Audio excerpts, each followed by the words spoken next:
Hello, welcome to Old Nerd Reads His Marvel Comics in Order. This is episode 7, and in this episode, I have read Incredible Hulk number 180 and number 181, first appearance of Wolverine. Now, asterisk, I do not own Hulk 180, 181. I wish I did.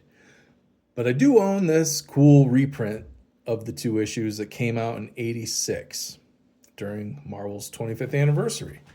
Wolverine had only been around. He'd only been in the comic. Well, he'd been in the comics what, 10 years, 12 years ish at this point. Maybe 10 years at this point. Maybe 11 years. I'm not sure. 75? Is that one giant size X-Men? I think this came out in 75. Maybe late 74, but I think these two issues came out in 75. Anyway, I just finished the run of Captain America that happened over the course of 1974, and I think it came out a few months after that anyway. I wasn't going to read this because I kind of forgot that I had this reprint, but I bought this reprint when I was a kid. I would have been 12 years old when this came out, and I must have been finally getting fairly good at this point of storing and preserving my comics, because this is in pretty good shape for being 38 years old now. And for me having it that whole time, this is in pretty nice shape. I'm surprised. I'm proud of myself. This, like, in good condition, like we'll say mint condition, this could go for like $20, I guess, ish, somewhere around there. I think I have another copy of this that's actually in nicer condition than this one that I bought in a collection. But this is the original. And I had to dig it out of my collection after I finished the last video. I realized that this would be next in line, and because I was doing some research, and it occurred to me, well, I can dig this out and read this. This is Herb Trimpe drawing the Hulk, Len Wein writing. I'm not sure how long Len had been writing the title at this point, but Herb Trimpe is like really well known for being a Hulk artist. Like, a lot of people from back then, when they think of the Hulk, they think of the Herb Trimpe version.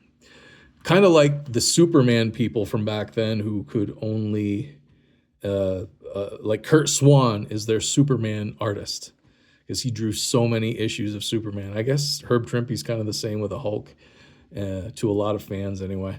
But this is great. It takes place in Canada. Probably most anybody watching this already knows the story. It takes place in Canada. Hulk gets lured there. There's a Hulkbuster military force here headed up by General Thunderbolt Ross. Hulk's basically his arch nemesis. He's a general in the army, I think. But the Hulk gets lured up into the Canadian wilderness by this woman.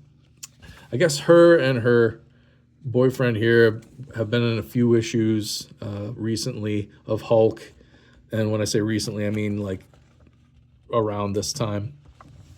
And they have to do with Wendigo. And she lured the Hulk there because she is going to transfer the spirit of the Wendigo from her brother and put it into the Hulk. It's a curse. And she fails because she doesn't give the Hulk enough sleeping potion, and he wakes up when the Wendigo comes in. And then, a fight. They got to fight. And I love that, bashing their heads together. I remember I don't think I've read this since I bought it back in 86. I think I bought it, put it away, and that was the last time I read it. But I was a big X-Men fan at the time, so that's why I got this. And like, if you were an X-Men fan in the mid-'80s, you were a Wolverine fan. And so to have this first appearance of Wolverine reprint come out in this really nice edition, wraparound cover by John Byrne, inked by Jack Abel, he's the inker of the series back then. So John Byrne did this nice wraparound cover with the original inker. But anyway, here's Wolverine's first appearance, last page of Hulk 180, and the first page of Hulk 181. He's gonna tear them both up, and they have a pretty good fight. The Hulk ends up teaming up with Wolverine foolishly to beat Wendigo. And once Wendigo's down for the count, well, then Wolverine turns on the Hulk, and they take one last try to transfer the curse of the Wendigo into the Hulk, and it doesn't work because he gets knocked out, reverts to human, which the guy, he's got too much of a moral compass. He's not going to curse another man to being the Wendigo. His girlfriend says, why not?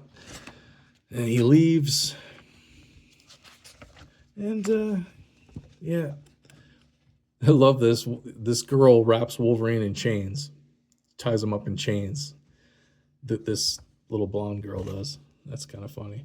And the Hulk's going to smash him because he's mad at him, but Wolverine busts out of the chains, so he's obviously pretty strong. They start fighting again. The girl runs into the cave where all of her magic setup is, and her boyfriend is taking the curse on himself. She screams, distracting these guys. Hulk knocks Wolverine out. That's the last we'll see of him, except for his boots, I think, on the last page. But anyway, the Wendigo is now in her boyfriend's body. He loved her, and that's why he did it. There's her brother. He gave her brother back, and he busts out of the cave and disappears into the night.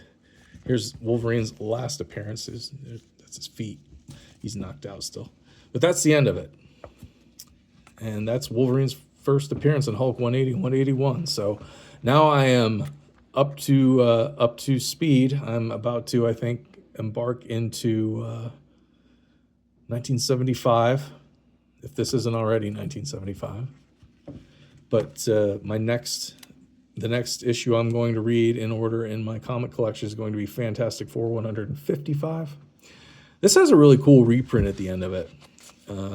This is like a 6-page story inked by George Perez, written by Mary Jo Duffy. She was a writer, editor at Marvel back in the day.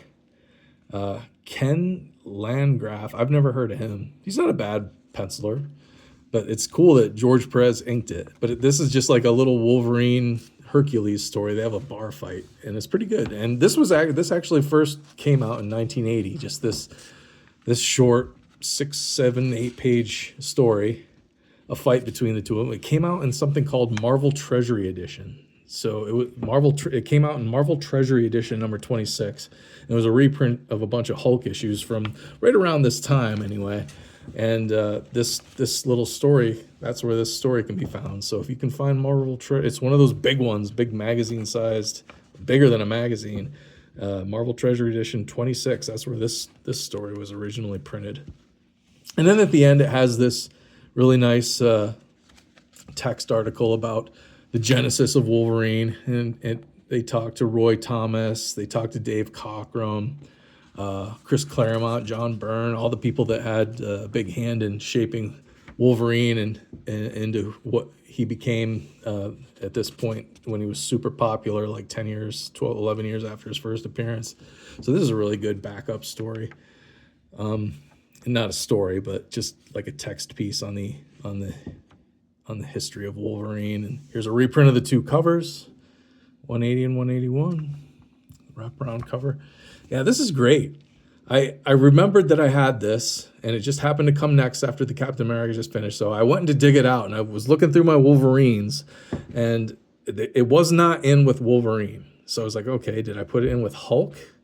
And is it in my long box with the Hulks? And I got thinking about it. I have a long box. It's like Marvel limited series. So it's just like Secret Wars is in there, Infinity Gauntlet's in there, other like just random Marvel miniseries. And I looked in there, and there it was. It was in there, and I bagged and boarded. Like I always use these MyLights, archival MyLights, and I always put 2 in these, and this is what was in the other side of it. If anybody's ever read this is a fantastic story right here, but this didn't get published until, I guess this came out in like 86 as well.